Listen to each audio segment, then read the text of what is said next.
Hello, everybody, and welcome to the Tuesday edition of Video Clips and a couple of announcements. We are starting to set the summer semester schedule, which means that some of you who are interested in professional development, maybe a health professional who's looking for a different career, different direction, or you want to be in the healthcare business, you have no training.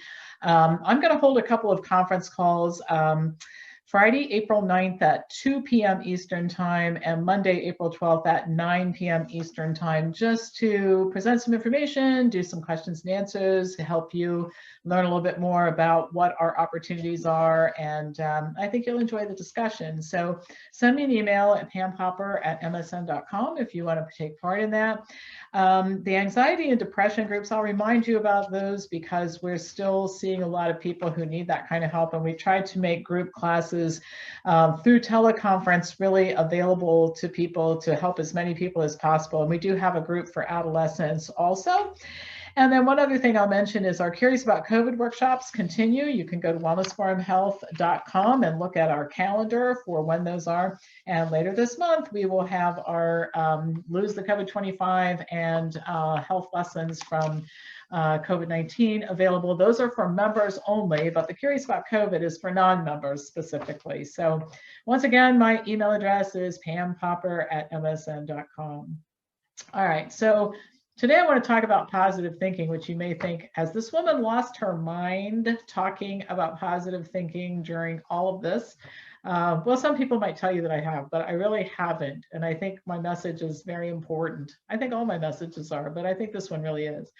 I mean, I think that every one of us, myself included, we've had days when we felt overwhelmed and we felt that things were getting worse instead of better. And I can't go on like this anymore. And sometimes I've never felt like giving up, but I do understand people who have gotten to the place where they feel like giving up. It's impossible to endure something like what we're enduring right now without some of that happening. But I'm here to tell you, you cannot allow yourself to sink into a state in which your thoughts are negative much or most of the time. You cannot afford it. And there are a lot of reasons for this. And I think the first one is that if you take a look at the difference between positive and negative thinkers, there's a big difference in health outcomes. So people have a more positive view of life, cope with whatever life deals with them better.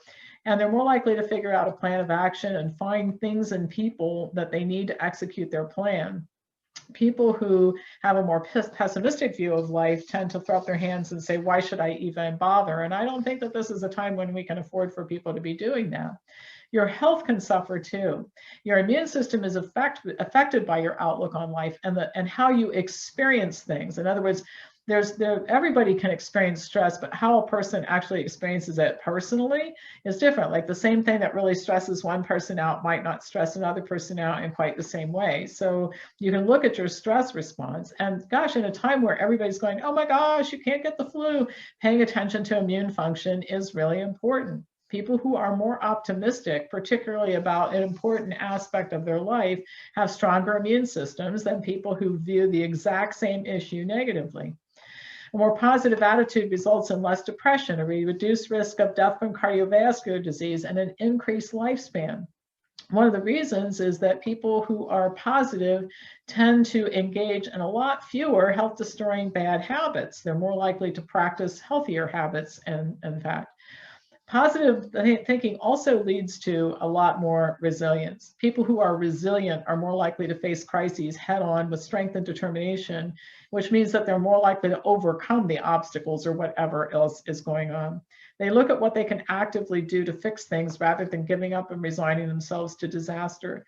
Even in horrific crises, and there's quite a bit of research on this, when there's a natural disaster or a terrorist attack, positive thinking is helpful. And yes, there are people who even maintain positive attitudes during situations like that.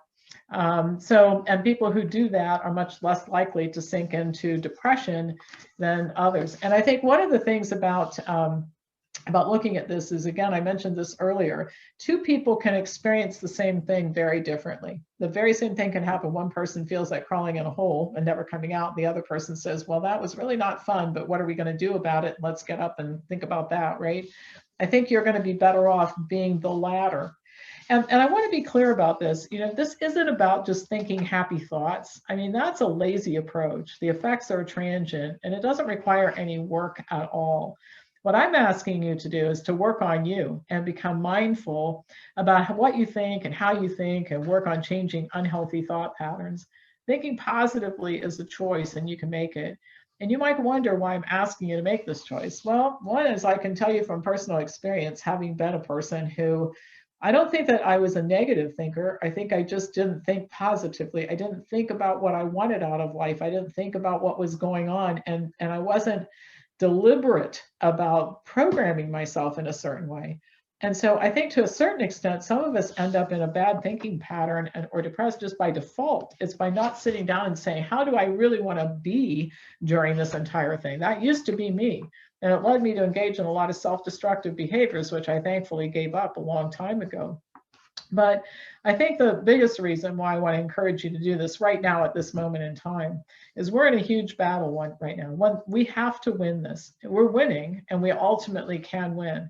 But there is one thing, just one thing, that will stand in the way of overcoming the challenges that we have right now. And that is if the population collectively becomes demoralized and gives up. Because if this happens, we're doomed. And so every single person who I can get to watch this and think differently and to say, I'm not going to let myself sink into despair over this. I am going to rise up with a whole lot of other people and become productive through all of this. That's how we're all going to save ourselves. There are good reasons to work on your perspective just for you. I mean, I've talked about them: better health, longer life, less depression. I don't know anybody who is interested in all that. Some people, however, I think are more likely to do something for others than for themselves. And when this is all over, maybe we can have some discussion about that. But for right now, if that describes you, you can't muster the strength to become more positive for yourself, do it for your country. I need you. Americans need you. We all need you, every single one of you, to get up in the morning and shake off the negative thoughts about what won't work and the person who stopped talking to you and the things that aren't right and so on, and become laser focused on getting strong. You can understand this with physical strength. Everybody knows what a muscular body looks like, right? Your brain and your character have muscles too. It's time to start exercising those.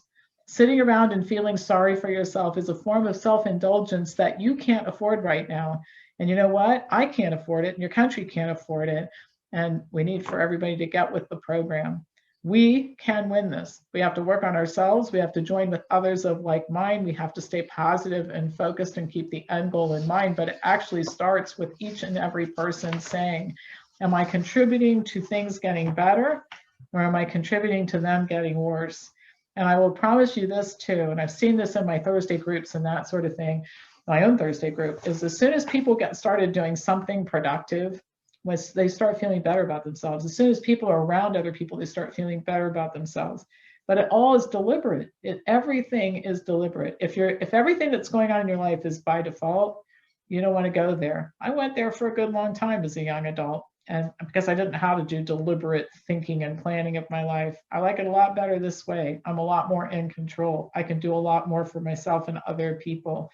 I'm asking you to join me so that we can all do it together. All right, as usual, I'll pass this on to anybody who you think might enjoy watching it, and I will get back to you tomorrow with more news. Remember, the Monday newsletter, the Wednesday and Friday videos, if you want that stuff, you've got to subscribe. PamPopper@msn.com is my email address. Have a great day, and I'll talk to you tomorrow.